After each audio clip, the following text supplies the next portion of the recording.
Dear viewers, what happened in Beijing last week was something Washington never expected. While President Trump waged modern history's most aggressive tariff war with China for a year, Prime Minister Mark Carney walked into the Great Hall of the People, sat down with President Xi Jinping, and signed the $3 billion trade deal that Trump had been pursuing for 12 months but could never secure. This was not diplomacy. It was a show. Carney slashed canola tariffs from 84% to 15%, secured access to the electric vehicle market with preferential rates for 49,000 units, and established energy export frameworks that positioned Canada as China's primary partner in North America. Trump imposed tariffs to extract concessions. China, on the other hand, responded by signing agreements with Canada. The emerging strategic realignment is no longer theoretical. It has become operational, and its consequences for the US are becoming impossible to ignore. But what makes this shift truly dangerous is not just the agreements signed, it is the infrastructure system Canada has built to completely bypass the US. For more than a year, the Trump administration has deployed tariffs as its central tool for reshaping trade with China. In April 2025, reciprocal tariffs on Chinese goods surged as high as 125%. By May, after intense negotiations, those rates came down to 10% under a temporary agreement. That agreement was extended in November and now runs through November 2026. On paper, this looks like progress. In practice, it is strategic failure. United States imports from China fell by 27% during the first 10 months of 2025, the steepest bilateral decline recorded among all American trading partners. But China did not weaken. It diversified. While American firms absorbed billions in tariff costs and supply chains fractured across the Midwest, China expanded trade with Southeast Asia, Latin America, and crucially, Canada. Beijing learned what Carney understood from the start. Tariff volatility is not leverage, it is a liability. Reliability is leverage, and Canada offered what the United States no longer could: predictability. Mark Carney became Prime Minister with a clear mandate: reduce dependency on a single market, build redundancy into supply chains, lock in multi-decade trade frameworks that survive political transitions. His government moved with precision. In the 6 months following his inauguration, Canada signed 12 trade and security agreements across 4 continents. Strategic partnerships with China and Qatar were finalized just days before the Davos summit. Free trade negotiations are now underway with India, ASEAN member states, Thailand, the Philippines, and Mercosur. This is not reactive diplomacy. This is coordinated economic restructuring. Trump treated trade as a transactional weapon to extract short-term wins. Carney treated trade as infrastructure to secure long-term positioning. Markets are responding accordingly. The contrast became undeniable on January 16th. While Trump continued threatening new rounds of tariffs, Carney was in Beijing, shaking hands with Xi Jinping and announcing concrete results.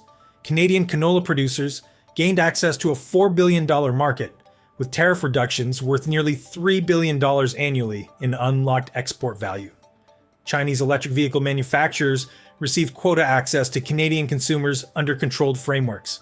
And perhaps most significantly, energy cooperation agreements were confirmed that directly feed into Canada's liquefied natural gas export strategy. These were not symbolic gestures. These were binding commercial arrangements with enforcement mechanisms and delivery timelines. China sees Canada as a hedge against American unpredictability. Canada sees China as a counterweight to United States market dependence. Both sides are now institutionalizing that mutual interest through contracts, financing structures, and infrastructure investments that will outlast any single political administration. And this brings us to the development that changes everything. Canada is not just signing trade agreements. It is constructing the physical infrastructure to reroute energy flows away from United States control and directly into Asian markets without requiring American ports, American pipelines, or American approval.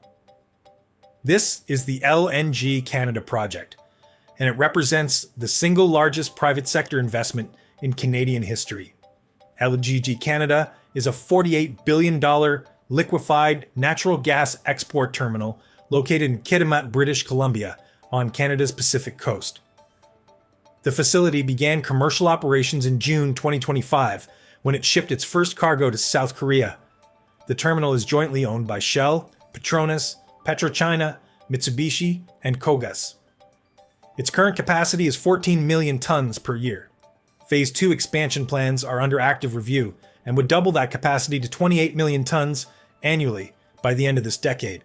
According to Prime Minister Carney, Canada will be producing 50 million tons of LNG per year by 2030, and every single ton is destined for Asian markets. Let us be precise about what this infrastructure delivers. Natural gas extracted from shale formations in northeastern British Columbia flows through the Coastal GasLink pipeline to the Kitimat terminal. There it is liquefied and loaded onto specialized tankers. Those tankers depart Canadian ports and reach major Asian importers in 10 to 11 days. Compare that to United States Gulf Coast terminals, where shipments to Asia require passage through the Panama Canal and take 20 to 24 days. The cost differential is even more striking. Shipping LNG from Canada to Asia costs under $1 per million British thermal units. Shipping from the United States Gulf Coast costs between $2 and $3 per million BTUS, depending on the route. Canada has a structural advantage in speed, cost, and reliability, and it is now locked in through binding contracts with the same Chinese state enterprises that Trump spent a year trying to pressure into submission. The investors behind LNG Canada are not speculating. PetroChina holds a 15% stake. This is not portfolio diversification. This is strategic hedging by Beijing against future disruptions in United States energy policy. When Carney met with Xi Jinping last week, energy cooperation was a central pillar of their discussions. The frameworks announced in Beijing directly support the scaling of Canadian LNG exports to China. These are not future possibilities. These are active commercial relationships with capital already deployed and infrastructure already operational. Consider what this means for American leverage. For decades, the United States functioned as the primary energy supplier and logistics coordinator for North American exports. That centrality gave Washington negotiating power, market intelligence, and the ability to set terms during crises. Canada is now decoupling from that system. Energy that once flowed south to United States markets, or through United States-controlled export terminals, is now moving west across the Pacific without touching American infrastructure. The implications extend beyond energy. LNG is foundational to industrial production, power generation, and petrochemical manufacturing. Access to affordable, reliable liquefied natural gas determines where heavy industry locates, where jobs concentrate, and which economies capture value from global supply chains. Canada is positioning itself as the primary North American supplier to the Asia-Pacific region. The United States is being systematically excluded from that role. Shipping data confirms the trend. Canadian Pacific port throughput for energy exports has increased at an annualized rate exceeding 28%. Comparable traffic through United States East Coast and Gulf Coast terminals has stagnated or declined. Multinational corporations are rewriting procurement strategies to minimize exposure to United States policy volatility. Tariff unpredictability has been reclassified inside corporate risk models as a permanent structural liability rather than a temporary disruption. Canada, by contrast, offers regulatory consistency, long planning horizons, and alignment with both European Union standards and Asian market requirements. This is why capital is flowing north. European institutional investors, including pension funds and the sovereign wealth vehicles, are reallocating tens of billions of dollars away from United States industrial assets and into Canadian infrastructure projects. These commitments are generational. They span 20 to 40-year time horizons. They include ports, rail networks, energy terminals, battery manufacturing facilities, and advanced materials processing, all designed explicitly to serve Asian and European markets without requiring United States intermediation.